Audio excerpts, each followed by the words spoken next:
Audio Jungle.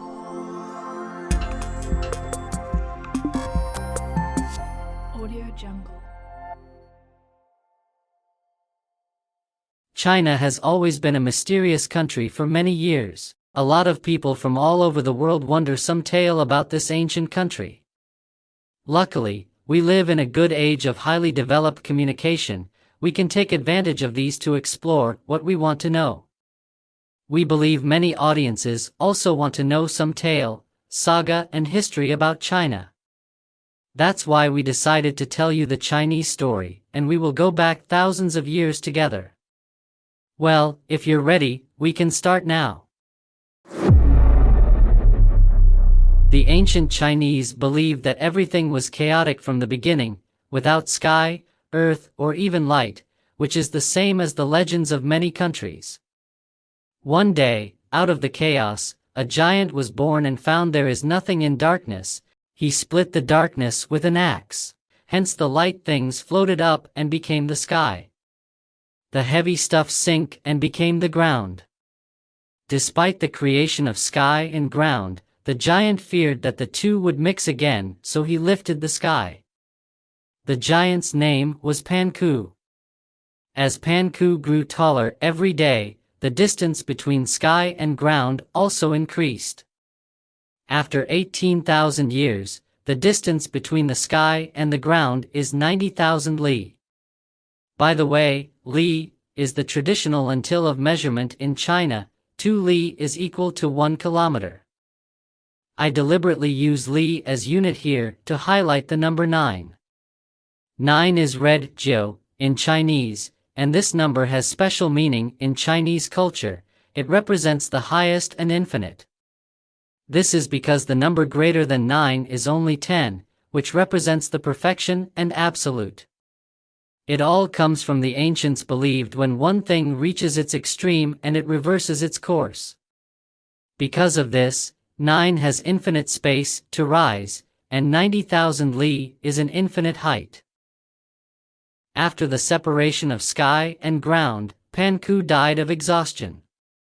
According to ancient books, his hair became wind and clouds, his left eye became the sun and right became moon, his limbs and body were transformed into mountains, the blood became a river, tendons became roads, muscles turned to dirt, hair to stars, flowers and trees. And his teeth, bones and marrows became metals, stones and gems. In fact, many tales around the world have similarities. If you are familiar with myth of North Europe, you may find that Panku resembles Ymir the Hermerser. But Ymir seems to have been forced to do it, whereas Panku was a voluntary sacrifice.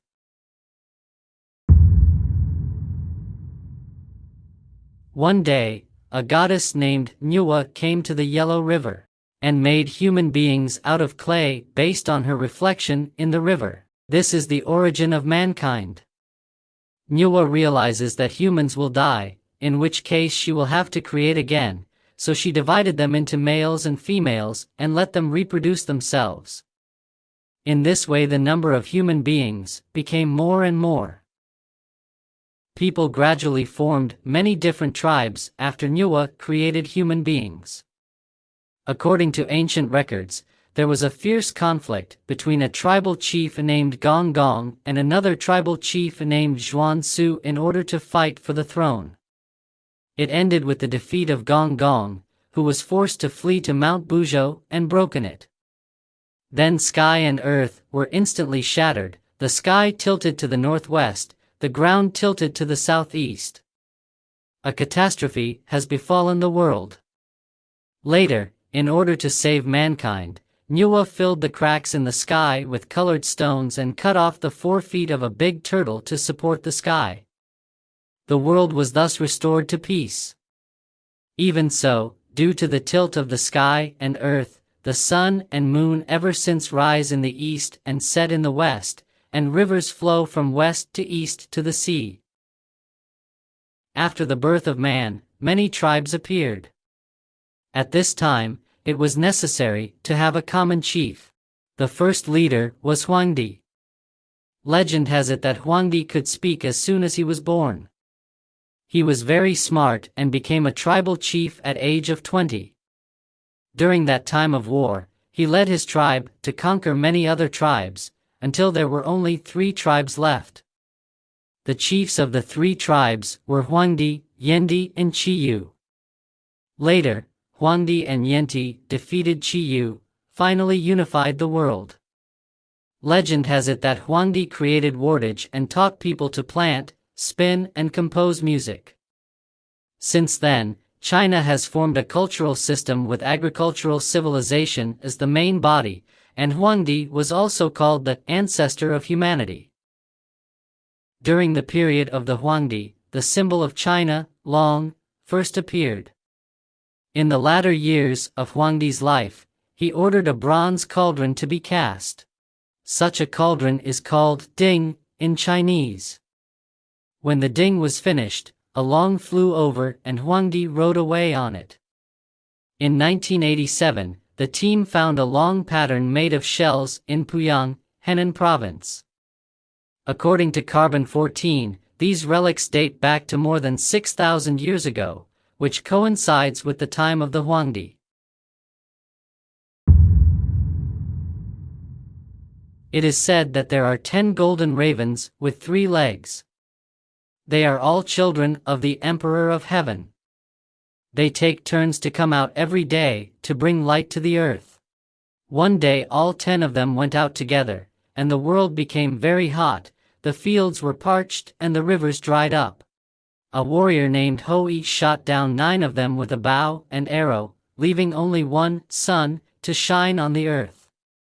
From then on, the only sun, according to Hou-Yi's request, to rise east and set west, in such a way to benefit the world.